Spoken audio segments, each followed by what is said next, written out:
Berjumpa kembali dengan saya Sam, teolog Protestan Karismatik di BFM Channel ini. Kiranya kasih karunia dan damai sejahtera dari Allah Bapa dan Tuhan kita Yesus Kristus dan persekutuan Roh Kudus menyertai kita sekalian. Pada kesempatan ini saya ingin menjelaskan pengajaran dasar Gereja Betel Injil Sepenuh tentang universalitas dosa dari pengakuan iman butir yang keempat. Gereja Betel Injil Sepenuh dalam pengakuan iman butir yang keempat menyatakan, kami percaya bahwa semua manusia sudah terhilang dalam dosa. Sekali lagi, kami percaya bahwa semua manusia sudah terhilang dalam dosa. Ini tertuang dalam Tata Gereja Betel Injil Sepenuh bab 3 pasal yang ke-6. Ini merupakan rumusan yang jelas dan tegas tentang universalitas dosa. Rumusan pengakuan iman ini didasarkan atas pernyataan-pernyataan Alkitab yang jelas, baik di dalam Perjanjian Lama maupun di dalam Perjanjian Baru. Misalnya di dalam Perjanjian Lama dikatakan tidak ada manusia yang tidak berdosa. 1 Raja-Raja 8 ayat yang ke-46. Kemudian di antara yang hidup tidak seorang pun yang benar di hadapanmu. Mazmur 143 ayat 2. Selanjutnya, sesungguhnya di bumi tidak ada orang yang saleh yang berbuat baik dan tak pernah berbuat dosa. Pengkhotbah 7 ayat yang ke-20. Sedangkan di dalam Perjanjian Baru dinyatakan dengan jelas, tidak ada yang benar seorang pun tidak. Tidak ada yang berbuat baik seorang pun tidak. Karena semua orang telah berbuat dosa dan telah kehilangan kemuliaan Allah. Roma 3 ayat 10, ayat 12, dan ayat 23. Selanjutnya dikatakan, jika kita berkata bahwa kita tidak berdosa, maka kita menipu diri kita sendiri dan kebenaran tidak ada di dalam kita. 1 Yohanes pasal 1 ayat yang ke-8. Nah, karena itulah secara ringkas saya akan memberikan penjelasan atas rumusan pengakuan iman Gereja Betel Injil Sepenuh butir yang keempat ini yang berbunyi, kami percaya bahwa semua manusia sudah terhilang dalam dosa. Di dalam rumusan butir keempat ini nampak dengan jelas dan tegas bahwa Gereja Betel Injil Sepenuh mengakui universalitas dosa. Karena itu terkait hal itu ada beberapa poin penting yang secara ringkas hendak saya bahas pada kesempatan ini. Pertama, tentang pengertian dosa. Dosa dapat didefinisikan sebagai pelanggaran terhadap hukum atau standar yang ditetapkan Allah. 1 Yohanes pasal 3 ayat yang keempat. Istilah dosa secara etimologis berasal dari kata Ibrani chata yang muncul sebanyak 58 kali dalam Perjanjian Lama yang artinya gagal mencapai sasaran yang dituju. Ayat rujukan Hakim-Hakim 2 ayat yang ke-16. Sementara itu Perjanjian Baru menggunakan kata Yunani hamartia untuk dosa, yang berarti tidak mencapai sasaran yang tepat. Kata ini digunakan sebanyak 227 kali dan lebih menekankan pada seluruh kejahatan yang diakibatkan oleh intelek dan etika manusia. Salah satu ayat rujukannya Kisah para Rasul 2 ayat yang ke-28. Begitu serius dan luasnya dosa sehingga disebut dengan banyak istilah dalam Alkitab. Istilah Ibrani untuk dosa antara lain chata, yang berarti dosa atau kejahatan. Pasyah, yang berarti pelanggaran, pemberontakan. Avon, ketidakadilan atau kesesatan. Dan asyam, yang berarti kesalahan. Sedangkan istilah Yunani untuk dosa antara lain hamartia, yang berarti dosa atau pelanggaran. Hamartema, yang berarti dosa atau ketidaktaatan. Parokwe, yang berarti ketidaktaatan atau kesalahan. Anomia yang berarti kejahatan, kedurhakaan atau pelanggaran. Paranomia berarti kebebalan. Parabasis berarti pelanggaran. Paratopmi berarti kesalahan, pelanggaran, dan dosa. Agnoema yang berarti kesalahan dan hetema yang berarti kelemahan. Nah, berdasarkan istilah-istilah Alkitab tersebut, dosa dapat didefinisikan sebagai tidak mencapai sasaran, kebejatan, pemberontakan, kesalahan, kefasikan, kelaliman, kesesatan, kejahatan, penyimpangan, kebodohan, pelanggaran hukum, tidak melakukan yang benar, kesengajaan meninggalkan yang benar. Profesor Wayne Grudem, teolog Injili yang tergabung dalam karismatik gerakan gelombang ketiga Dirwet Movement, mendefinisikan dosa sebagai berikut. Dosa adalah kegagalan untuk menyesuaikan diri dengan hukum moral dalam tindakan, sikap, atau sifat. Dosa di sini didefinisikan dalam hubungannya dengan Allah dan hukum moralnya. Dosa tidak hanya terdiri dari tindakan individu seperti mencuri atau berbohong atau melakukan pembunuhan, tetapi juga dalam sikap yang bertentangan dengan sikap yang Allah tuntut dari kita. Ini saya kutip dari buku Bible Doctrines halaman 303. Kedua, Allah bukan pencipta dosa. Saat Tuhan menciptakan, semua yang diciptakan itu baik dan sempurna. Kejadian 1 ayat 12, ayat 18, ayat 21, ayat 25, dan ayat 31. Tidak ada kejahatan, tidak ada rasa sakit, tidak ada penderitaan, dan tidak ada kematian sampai setelah Adam dan Hawa berdosa. Kejadian pasal 1 sampai pasal 3 bisa dibaca di sana. Tuhan tidak menciptakan dosa, namun Dia mengizinkan dosa. Dosa tidak tercipta bersama dengan penciptaan, melainkan muncul setelah penciptaan. Dosa itu tidak memiliki esensi yang independen. Dosa tidak eksis dalam dirinya sendiri. Dosa berada pada sesuatu yang lain. Dosa dapat dilihat sebagai cacat yang terjadi pada sesuatu yang baik. Wayne dan Elliot Grudem menjelaskan demikian. Merupakan hal yang mustahil bagi Allah, bahkan sekedar untuk menginginkan yang salah. Sebab Allah tidak dapat dicobai oleh yang jahat, dan Ia sendiri tidak mencobai siapapun. Yakobus 1 ayat 13. Namun Alkitab juga mengatakan bahwa Allah di dalam segala sesuatu bekerja menurut keputusan kehendaknya. Efesus 1 ayat 11. Sehingga tampaknya Allah entah bagaimana menetapkan bahwa dosa akan masuk ke dalam dunia. Dosa tidak mengejutkan Allah ketika dosa itu masuk ke dunia. Juga tidak melebihi kuasanya. Sebaliknya Allah memutuskan bahwa Dia akan mengizinkan makhluk bermoral ciptaannya berkehendak dan secara sukarela memilih untuk berdosa. Ini saya kutip dalam buku Christian Belief halaman 63. Jadi dosa merupakan kerusakan atau defisiasi atau penyimpangan dari apa yang sebenarnya atau kerusakan dari sesuatu yang baik. Dengan demikian dosa adalah pencacatan bentuk dari penciptaan. Berabad-abad sebelumnya Agustinus telah menyebut dosa sebagai privatio boni, yaitu suatu pencabutan atau hilangnya kebaikan. Pengertian ini membawa kita pada kebenaran penting mengenai natur dosa, bahwa dosa tidak mengubah esensi manusia, tetapi mengubah arah gerak manusia.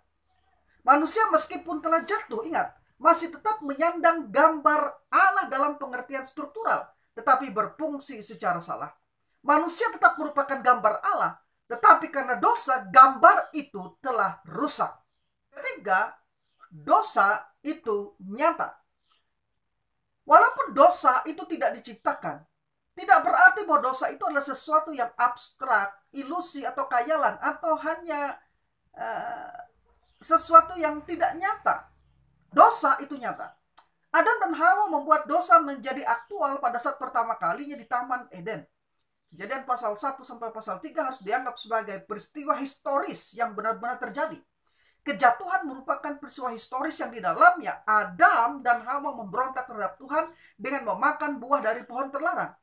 Dosa pertama ini mengakibatkan semua keturunan Adam dan Hawa lahir dengan natur yang rusak dan berada di bawah penghukuman. Ini yang dinyatakan Alkitab dengan jelas. Sejak saat itu, natur dosa telah diwariskan kepada semua manusia. Roma pasal 5 ayat 12, 1 Korintus 15 ayat yang 22. Dan akibat natur dosa itulah kita sekarang ini terus-menerus menggunakan kehendak bebas itu untuk membuat kejahatan itu menjadi aktual. Markus 7 ayat 20 sampai ayat yang ke-23. Penekanan ini penting sebab banyak teolog modern telah menganggap Kejadian 1 sampai 3 sebagai mitologi atau parabel yang hanya mengandung nilai moral, tetapi kisahnya tidak benar-benar terjadi. Implikasi dari pandangan teolog modern ini jelas sangat berpengaruh terhadap pandangan mengenai kejatuhan dan dosa. Jika kejatuhan tersebut bukan peristiwa historis, maka doktrin dosa asal atau dosa warisan atau kerusakan total depravity tidak dapat dipertahankan lagi. Karena tidak ada relasi apapun antara Adam dengan semua manusia. Sekarang yang keempat, dosa bersifat universal. Sebagai akibat kejatuhan, dosa telah menjadi bersifat universal. Tidak ada seorang manusia pun yang pernah hidup di bumi ini bebas dari dosa. Profesor Miller J. Erickson menjelaskan demikian. Untuk pertanyaan siapakah yang berdosa, jawabannya jelas. Dosa itu universal. Tidak hanya dibatasi kepada beberapa individu yang terasing atau bahkan mayoritas dari ras manusia, tetapi semua manusia tanpa kecuali adalah orang berdosa. Ini saya kutip dari Christian Theology halaman 662. Universalitas dosa ini juga dijelaskan oleh Profesor Frank L. Arrington sebagai berikut. Tidak hanya Adam dan Hawa yang berdosa, tetapi seluruh manusia itu berdosa melalui pikiran, perkataan, dan perbuatan, serta mengurangi rencana Allah bagi makhluk ciptaannya. Namun dosa bukan hanya individu, dosa juga merembes ke masyarakat. Kita hidup dalam dunia berdosa di lingkungan dosa sosial. Ini saya kutip dari Doktrin Kristen Perspektif Pentakostal halaman 254. Nah, universalitas dosa ini didukung oleh fakta-fakta. Satu, munculnya kejahatan natural, yaitu kejahatan yang tidak melibatkan kehendak dan tindakan manusia, tetapi merupakan aspek alam yang bekerja melawan manusia. Dan ini terjadi di berbagai penjuru bumi. Contoh dari kejahatan natural ini adalah badai, tsunami, gempa bumi, banjir, gunung meletus, dan lainnya. Kejadian 3 ayat 17, Kejadian 8 ayat yang ke-21. Dua, pengakuan adanya sesuatu yang salah dengan natur moral. Kecenderungan akan kejahatan ditemukan di dalam setiap atau semua umat manusia yang mengakibatkan terjadinya kejahatan moral, yaitu kejahatan dilakukan manusia. Contoh dari kejahatan moral ini adalah perang, kriminalitas, diskriminasi, perbudakan, pembantaian, kekerasan, dan lain-lain. Yakobus pasal 4 ayat 1-5. Tiga, kesaksian hati nurani manusia menunjukkan adanya dosa. Pada saat seseorang melakukan sesuatu yang salah, seketika hati nuraninya terluka. Pikiran-pikirannya menuduh atau membenarkannya. Roma pasal 2 ayat 14-15. Hukum hati nurani memberikan banyak bukti tentang universalitas dosa. 4. Alkitab menyatakan keuniversalan dosa. Bahwa seluruh umat manusia adalah orang-orang berdosa dalam pandangan Allah. Ayat rujukan antara lain 1 Raja-Raja 8 ayat 46, Pengkhotbah 7 ayat 20, Mazmur 14 ayat 1-3, Mazmur 53 ayat 1-3, Roma 3 ayat yang 10-12, Roma pasal 5 ayat yang 23, yang sudah kita baca atas tadi sebelumnya. Sekarang yang kelima, dosa diwariskan kepada semua manusia. Profesor Charles Ryrie dalam bukunya Basic Theology mendefinisikan dosa warisan sebagai berikut. Dosa warisan adalah dosa yang diturunkan dari generasi ke generasi dimulai dari Adam dan seterusnya yang dibawa sejak lahir. Jadi dosa warisan ditularkan lewat proses kelahiran. Kejadian pasal 4 ayat yang ke-1, Mazmur 52 ayat yang ke-7. Konsep tersebut dapat dijelaskan sebagai berikut. Semua orang mewarisi keadaan berdosa mereka dari orang tua mereka. Dosa orang tua berasal dari orang tua mereka juga. Demikian seterusnya hingga kembali kepada Adam dan Hawa sebagai orang tua pertama yang membawa dosa bagi semua umat manusia, keturunannya. Istilah lain dari dosa warisan ini adalah dosa asal atau original sin. Karena dosa yang berasal dari Adamlah yang mengakibatkan terjadinya kerusakan moral dalam sifat manusia yang ditularkan di satu generasi ke generasi yang lain atau turunan berikutnya. Profesor Anthony Hoekema, seorang teolog Calvinis, menjelaskan demikian. Kita memakai ungkapan dosa asal dengan dua alasan. Satu, karena dosa berawal pada waktu umat manusia berawal. Dan dua, karena dosa yang kita sebut asal merupakan sumber dari dosa-dosa aktual kita. Ini saya kutip dari buku Manusia Ciptaan Menurut Gambar Allah, halaman 183 sampai 184. Perlu diketahui bahwa dosa asal meliputi kesalahan asal dan pencemaran asal. Nah, yang dimaksud dengan kesalahan asal adalah bahwa kita layak menerima penghukuman karena pertalian kita dengan Adam yang melanggar hukum Allah. Kesalahan adalah konsep yudisial atau legal yang berkaitan dengan hukum, khususnya hukum Allah. Kesalahan berkaitan dengan status bersalah dan layak dihukum karena melanggar hukum. Sedangkan yang dimaksud dengan pencemaran asal adalah pencemaran natur kita akibat dosa asal dan yang menghasilkan dosa aktual. Pencemaran merupakan konsep moral. Pencemaran lebih berkaitan dengan kondisi moral kita dan bukan status kita di hadapan hukum. Pencemaran asal ini memiliki dua aspek, yaitu kerusakan total atau total depravity dan ketidakmampuan total atau total inability. Kerusakan total adalah kerusakan akibat dosa asal yang menjangkau setiap aspek dan kemampuan manusia, termasuk rasio hati nurani, kehendak hati, emosi, dan keberadaan secara menyeluruh. 2 Korintus 4 ayat 4, 1 Timotius 4 ayat 2, Roma 1 ayat 28, Efesus pasal 4 ayat ke-18, dan Titus 1 ayat yang ke-5. Dan secara natur, tidak ada sesuatu dalam diri manusia yang membuatnya layak untuk berhadapan dengan Allah yang benar. Roma 3 ayat 10-12. Namun perlu saya tegaskan, konsep tentang total depravity atau kerusakan total bukanlah berarti bahwa setiap manusia, setiap orang telah menunjukkan kerusakannya secara keseluruhan dalam perbuatan. Atau orang berdosa tidak lagi memiliki hati nurani dan dorongan alamiah untuk berhubungan dengan Allah.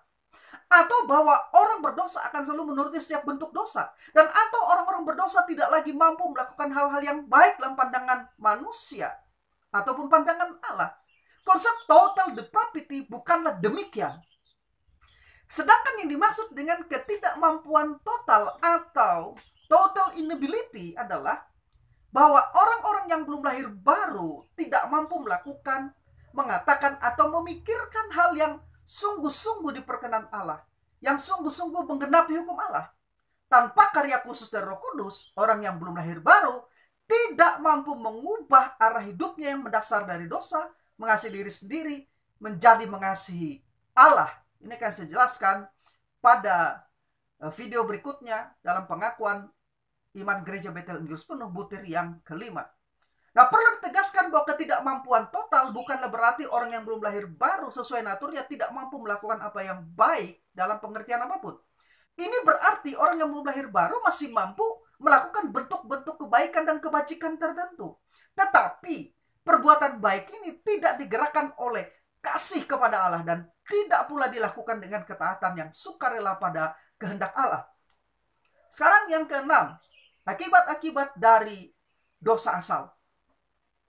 Setelah Adam dan Hawa membuat dosa menjadi aktual pada saat pertama kalinya di Taman Eden, sejak itu natur dosa telah diwariskan kepada semua manusia. Roma 5 ayat 12, 1 Korintus 15 ayat 12, dan ayat-ayat yang sudah saya sebutkan sebelumnya tadi di atas. Dan akibat natur dosa itulah kita sekarang ini terus-menerus menggunakan kehendak bebas itu untuk membuat kejahatan itu menjadi aktual. Rujukannya Markus 7 ayat 20-23. Bahkan kejahatan natural seperti gempa, bumi, badai, banjir, dan lain-lain yang serupa berakar dari penyalahgunaan kehendak bebas manusia ini. Saat ini kita hidup dalam dunia yang telah jatuh dan karena itu rentan terhadap bencana alam yang tidak akan terjadi jika manusia tidak memberontak melawan Allah pada mulanya. Roma 8 ayat 20 sampai ayat yang ke-22 ayat rujukannya. Betapa mengerikan akibat dari dosa, tepat seperti yang dikatakan oleh Wayne dan Elliot Grudem bahwa dosa merusak segalanya. Kita tidak menjalani kehidupan yang semula telah dirancang untuk kita hidup. Dan kita tidak hidup dalam dunia yang sejak semula telah dirancang untuk kita tinggali. Dosa merusak gambar Allah di dalam diri kita. Kita tidak lagi merefleksikan kesempurnaan sebagaimana yang dirancang Allah saat menciptakan kita. Karena dosa, berbagai hal tidak berjalan sebagaimana yang diharapkan semula. Ini saya kutip dari Christian Belief halaman 63. Akibat-akibat sepenuhnya dari kejatuhan tidak hanya terwujud seketika di dalam Adam dan Hawa, tetapi juga di dalam keturunan-keturunan mereka, yakni semua umat manusia. Tetapi akibat-akibat jangka panjang dari kejatuhan dapat diringkas menjadi dua. Yang pertama, dosa menurun kepada semua manusia. Dosa manusia meliputi dosa asal atau dosa warisan, dan dosa-dosa aktual atau dosa pribadi. Dua, maut menurun pada semua manusia. Kejadian 2 ayat 17. Sebagaimana dosa masuk dalam dunia oleh satu orang, demikian juga akibat dosa itu yaitu maut menurun pada semua orang. Roma pasal 5 ayat 12 sampai 21, Roma pasal 6 ayat 23, Kejadian 2 ayat yang ke-17. Jadi sebagaimana dosa bersifat universal, maka maut juga bersifat universal. Manusia pada mulanya diciptakan dengan kapasitas bagi kekekalan dan tidak perlu mati. Tapi akibat dosa, maut menjalar kepada semua manusia. Secara khusus, akibat dari dosa, maka manusia mengalami 3 bentuk hukuman kematian, yaitu 1, kematian rohani yang ditandai dengan terputusnya hubungan dengan Allah. Ayat rujukan Yohanes 5 ayat 24, Roma 5 ayat 12 sampai 21, Roma 8 ayat 6, Efesus 2 ayat 1, 1 Timotius 5 ayat 6. 2, kematian jasmani yang ditandai oleh kematian fisik tubuh yang fana. Ayat rujukan Kejadian 2 ayat 7, ayat rujukan Kejadian 2 ayat 17, Bilangan 16 ayat 26, Mazmur 27 ayat 3, Mazmur 90 ayat 7 sampai 11, dan Pengkhotbah 12 ayat 7. 3, kematian kekal di mana manusia akan dibuang ke tempat yang gelap dan penuh dengan siksaan yang akhirnya membawa mereka jauh dari hadirat Allah. Ayat rujukan Matius 10 ayat 28, Matius 25 ayat 41, 2 Tesalonika 1 ayat 9, Ibrani 10 ayat 31, Wahyu 14 ayat 11, dan Wahyu 20 ayat 11 sampai 15. Sekarang yang ketujuh, jangan pernah meremehkan dosa. Pada masa sekarang, dosa telah diremehkan dan nilai dan dampaknya dengan istilah-istilah seperti kilap, melanggar norma susila, atau berbuat kekeliruan, dan lain sebagainya. Sikap meremehkan dosa ini disebabkan berbagai faktor, antara lain. Pertama, pengaruh rasionalisme yang menyangkali eksistensi atau keberadaan Allah, sebagaimana yang tertuang dalam pemikiran ateisme, agnotisme, evolusionisme. Saat menyangkal eksistensi Allah, rasionalisme secara langsung menyangkali keberadaan dosa. Pandangan rasionalisme dari ateisme, agnotisme, dan evolusionisme bertentangan dengan keyakinan manusia yang paling dalam bahwa ada Allah yang kepadanya manusia bertanggung jawab. Dan ketika pandangan tersebut merupakan usaha manusia untuk melarikan diri dari tanggung jawab kepada Allah. Kedua, kesalahan dalam memahami natur atau sifat dosa. Hal ini terlihat jelas dari banyaknya teori-teori sesat yang meminimalkan bahkan menyangkali dosa. Teori-teori tersebut muncul dari filsafat-filsafat sekuler maupun filsafat-filsafat agama yang keliru. Semua kesalahan pengertian tentang dosa tersebut merupakan usaha manusia untuk membenarkan diri dalam keangkuhan dan kesombongan, menutupi yang jahat dan melindungi kesalahan, yang pada akhirnya merupakan pelarian terhadap tanggung jawab kepada Allah. Teori-teori sesat mengenai dosa terlihat dalam ajaran-ajaran Christian Science, Spiritisme, Russellisme, Teosopisme, Mormonisme, dan lain-lain sebagainya. 3, pengaruh dari dosa itu sendiri. Tindakan dan kecenderungan manusia untuk berbuat jahat adalah akibat dari dosa. Dosa telah merusak manusia secara total atau total depravity. Ini berarti bahwa setiap aspek dari manusia telah tercemar. Dosa mencemari pikiran, hati nurani, kehendak, dan hati manusia. Ayat rujukan Roma 1 ayat 28, 2 Korintus 4 ayat 4, Efesus 4 ayat 18, dan 1 Timotius pasal 4 ayat yang kedua. Apabila kita memikirkan dosa-dosa orang yang tidak percaya, nampaknya tidak begitu sukar untuk bisa memahami betapa dahsyatnya dosa itu. Karena kita tahu bahwa hukumannya adalah keterpisahan kekal dari Allah, sebagaimana disebutkan Alkitab dalam Wahyu pasal 21 ayat 8. Tetapi orang-orang penakut, orang-orang yang tidak percaya, orang-orang keji, orang-orang pembunuh, orang-orang sundal, tukang-tukang sihir, penyembah-penyembah berhala, dan semua pendusta, mereka akan mendapat bagian mereka di dalam lautan yang menyala-nyala oleh api dan belerang. Inilah kematian yang kedua. Nah, kematian kedua ini yang disebut oleh Alkitab sebagai Gehenna atau neraka. Dan aku melihat orang-orang mati besar dan kecil berdiri di depan tahta itu. Lalu dibuka semua kitab dan dibuka juga sebuah kitab lain, yaitu kitab kehidupan. Dan orang-orang mati dihakimi menurut perbuatan mereka berdasarkan apa yang ada tertulis di dalam kitab-kitab itu. Maka laut menyerahkan orang-orang mati yang ada di dalamnya, dan maut dan kerajaan maut menyerahkan orang-orang mati yang ada di dalamnya. Dan mereka dihakimi masing-masing menurut perbuatannya. Lalu maut dan kerajaan maut itu dilemparkan ke dalam lautan api. Itulah kematian yang kedua, lautan api, Gehenna. Dan setiap orang yang tidak ditemukan namanya tertulis dalam kitab kehidupan itu, ia dilemparkan ke dalam lautan api itu. Wahyu pasal 20 ayat yang ke-12 sampai 15. Kabar buruknya adalah ini. Semua orang yang belum mengakui dan menerima Kristus menjadi Tuhan dan Juru Selamatnya berada di bawah hukuman. Yohanes pasal 3 ayat yang ke-18 dan ayat 36. 1 Yohanes 5 ayat 12 sampai ayat yang ke-19. Karena itulah hanya anugerah Allah dalam Kristus yang dapat membebaskan manusia dari dosa. Sifat Allah yang kudus menyebabkan ia murka terhadap manusia yang melanggar hukum-hukumnya dan mengharuskannya menghukum manusia berdosa tersebut. Sementara itu sifat Allah yang kasih menuntutnya mengasihi manusia berdosa dengan memberikan kemurahan, kebaikan, dan belas kasihan kepada manusia. Disinilah kekudusan dan kasih Allah dikonfrontasikan. Sekali lagi, disinilah kekudusan dan kasih Allah dikonfrontasikan. Allah tidak dapat mengorbankan salah satu dari kedua sifatnya, yaitu kekudusan dan kasih. Lalu bagaimana Allah menegakkan hukum dan keadilan atas dosa manusia? Pengganti. Ya, seorang pengganti yang akan menjalankan hukuman itu.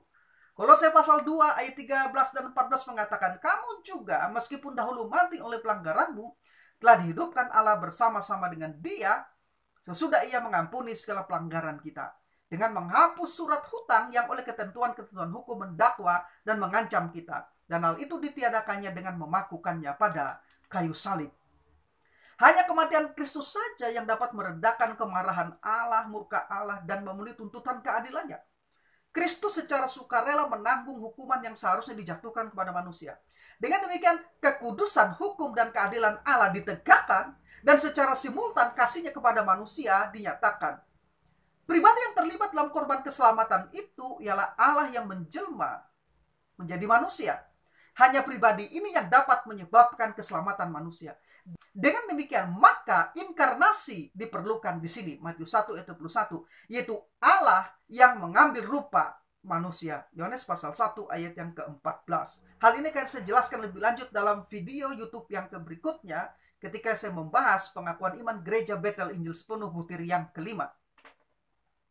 Namun apabila kita mulai memikirkan tentang dosa orang-orang percaya, kita seringkali memandang secara ringan dan kurang serius. Tetapi jangan keliru tentang perkara ini. Semua dosa itu mendukakan Allah. Kristus harus mati bagi dosa-dosa kita, baik yang kita lakukan sebelum atau sesudah kita diselamatkan. Kematiannya adalah hukuman bagi semua dosa. Meskipun dosa tidak mempengaruhi status atau posisi kita di hadapan Allah, tetapi dosa mempengaruhi persekutuan kita dengannya. Sebab itu Allah sering mendisiplin kita di dalam hidup kita karena kasihnya pada kita sebagai anak-anaknya. Ibrani pasal 12 ayat yang ke-6. Disiplin yang penuh kasih adalah untuk kebaikan supaya kita hidup saleh di hadapannya. Ibrani pasal 12 ayat yang ke-10. Orang Kristen sejati meskipun masih bisa berbuat dosa, tetapi ingat, bukan karena disengaja. Terlebih lagi dalam jangka panjang yang sangat panjang.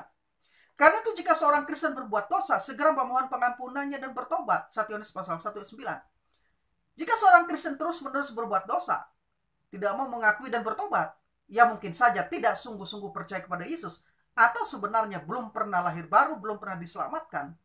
Karena Alkitab mengatakan dalam 1 Yohanes pasal 3 ayat 9, setiap orang yang lahir dari Allah tidak berbuat dosa lagi. Sebab benih ilahi tetap ada di dalam dia dan ia tidak dapat berbuat dosa karena ia lahir dari Allah. Ringkasnya, pengakuan iman Gereja Bethel Injil Sepenuh butir keempat yang menyatakan kami percaya bahwa semua manusia sudah terhilang dalam dosa merupakan rumusan yang jelas dan tegas tentang universalitas dosa. Namun yang terpenting adalah bahwa rumusan pengakuan iman ini didasarkan atas pernyataan-pernyataan Alkitab yang jelas, baik di dalam perjanjian lama maupun perjanjian baru. Demikian yang bisa saya bagikan, kiranya menjadi berkat. Saya Sam, teolog Protestan karismatik.